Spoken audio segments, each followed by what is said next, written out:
The Super Mario Bros. Movie was a pleasant surprise to many wary moviegoers. From the reputation of the studio, Illumination, to the controversial celebrity casting choices, to a general trend of video game movie adaptations not going super well, we were all quite unsure if this film was going to be anything worth watching. But after release, it was viewed quite positively. A lot of elements audiences praised in the film are its humor, its portrayal of the Mario universe, and its higher than expected amount of well-placed game references. Something I hear little about in regards to the Mario movie is any conversation about its story. I don't hear explicitly negative things about the story, but I also don't hear the same kind of praises that one would hear when talking about animated films like Monsters, Inc. or Megamind. Let's take a look at the story of the Super Mario Bros. Movie with an emphasis on the character arc of its main character, Mario, and ask ourselves how important story should be in this sort of film.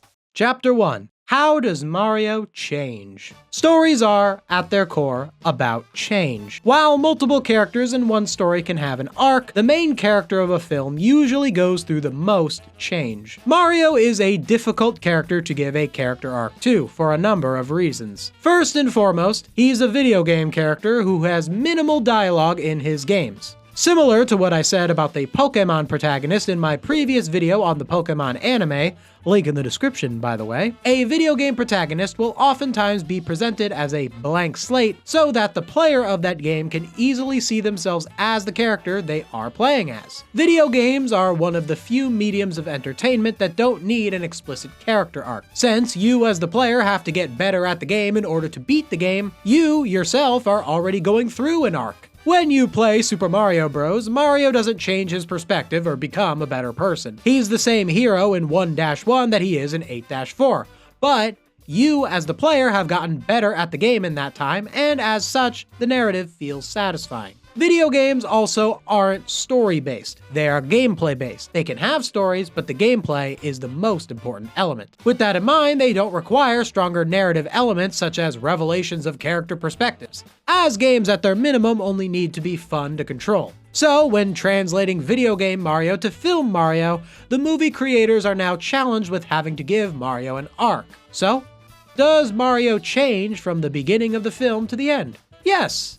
And no. Mario changes in a literal physical sense. He is physically stronger and more capable of taking on enemies by the end of the film, as illustrated with the training montage. But does Mario change as a person? Is there a negative perspective or ideology that Mario holds in the beginning of the film that he leaves behind by the end? None that I can see. Mario is a heroic, good person from the very beginning. Even his first big screw-up in the plumbing job failure is more so due to this family not keeping their vicious dog tied up. And it's not really the fault of Mario or Luigi. They don't fail the job because they're lazy or cut corners. They just get unlucky with some bad clients. When Brooklyn floods, Mario bravely says, "Let's go down there and try to fix it." And when he loses Luigi, he only has good and righteous things to say to him. Now, these moments succeed in making Mario likable.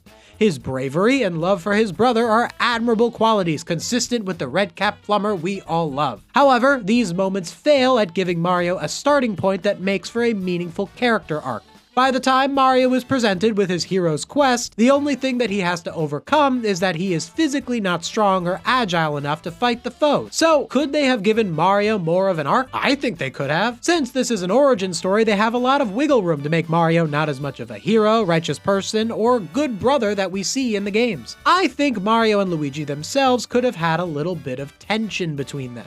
I don't think Mario should have been a bad brother or anything, but something as simple as a bit of frustration towards Luigi's shortcomings in the early scenes could have made the ending, where Luigi stands up for himself to Bowser, much more impactful. Maybe the screw-up in the first plumbing job, instead of the job going badly because of some generic dog, it could have been messed up due to a screw-up on the part of Luigi, which Mario tries to quickly fix, but to no avail. There could even have been a comment in the vein of, "This is just like when you handed me the controller to let me play for you," which would have been a fun video game reference. Then, later on, instead of Mario's plan to save Brooklyn from the flooding being portrayed as this heroic and brave act, it should be portrayed as a foolish and irrational action. Because let's be real, it is. Mario thinking he could just show up and fix this massive flood is insane, and I think that Luigi should have pointed that out. But Mario would drag his brother on this impossible mission, which leads to them getting trapped and separated in the Mushroom Kingdom. This way, since Mario and Luigi weren't on the best of terms when they got separated, the audience would even more so be rooting for Mario to reunite with his brother, not just for the sake of them being together again, but so they can mend their wounded relationship. I think Mario's arc also could have revolved around him learning to be humble. In the games, Mario's a pretty humble guy. People are like, oh, you're Mario! You're like that super awesome legendary hero who saves princesses and beats up bad guys. And Mario's like, yep, that's me! It's a pretty endearing part of his character. However, just because Mario is humble in the games does not mean that his movie counterpart had to be humble from the beginning of the movie. Maybe Mario learned to be humble. Perhaps with the Mario plumbing business, Mario was putting his face bigger than Luigi's. Maybe the reason he wanted to save Brooklyn from the flooding was not just for the sake of saving people's livelihoods, but just so he could get his name out there and become a big shot. Then, at the end of the film, when Mario and Luigi reunite and take Bowser out, the citizens could all be heralding Mario, to which Mario, who changed as a person throughout the film, goes, "Don't forget about the Luigi!" and shares the spotlight with him. So that's one example of how the Mario movie could have given Mario a character arc. But now I'll ask one more question.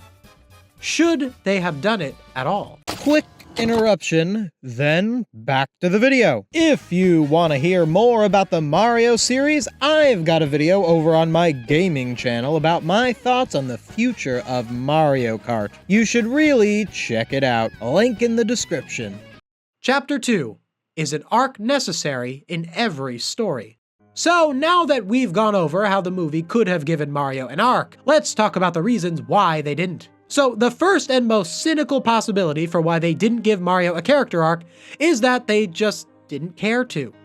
Coming up with a meaningful arc is difficult, and it was easier for them to focus their resources on things like proper pacing and good visuals. Another reason they may not have given Mario a character arc is that they were concerned it would have deviated too far from the Mario from the games that audiences would be expecting. While I think that my previous suggestions would have made for a good story, Mario has never, in any iteration, had a moment where he had a conflict with Luigi or acted arrogant. He's always the perfect game protagonist, and to deviate from that in a film is not only risky, but was probably prohibited by Nintendo. But the big question I'm getting to about the Mario movie and similar movies that lack big character arcs is, does it truly matter? So what if the Mario movie isn't as impactful as the top-tier Pixar and DreamWorks movies out there? General audiences most likely aren't sitting down for the Mario movie to see Mario go through some great big metamorphosis and learn something about himself. They just want to see an action-filled film with good animation and references to the Mario franchise, something that the film did great.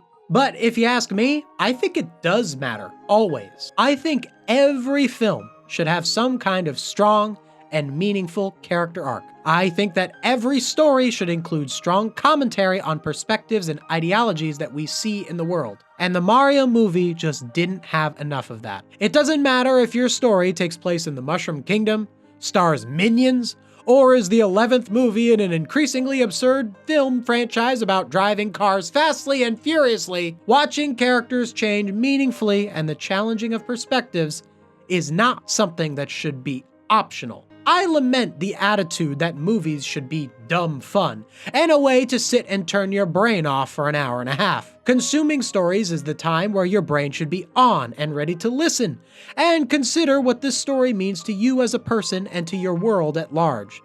This is not only important on the individual level, but on the societal level as well. Stories, especially stories aimed at children, have a chance at shaping perspectives in a positive way by commenting on the world around us and presenting those comments in a compelling narrative. The creators of the Mario movie may have not wanted to show Mario and Luigi have conflict because the audience wouldn't like to see Mario and Luigi fight. They're brothers who love each other. But brothers that love each other do fight.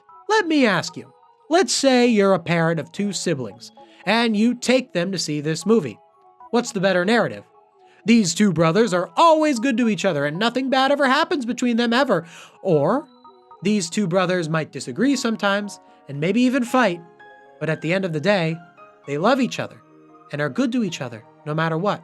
I am still a big fan of the Mario movie for a lot of reasons. I think it did a lot of things right, and is a really good example of how to translate a video game world decently well to a film. But I cannot ignore its story shortcomings, especially when it comes to its hesitance towards giving Mario a proper character arc. Hey, if you like this video, maybe you'd like to see this other video right here. If you like what I do and want to see me do more of it, consider becoming a channel member or supporting my Patreon. Link in the description. Thank you so much for watching. See you next time.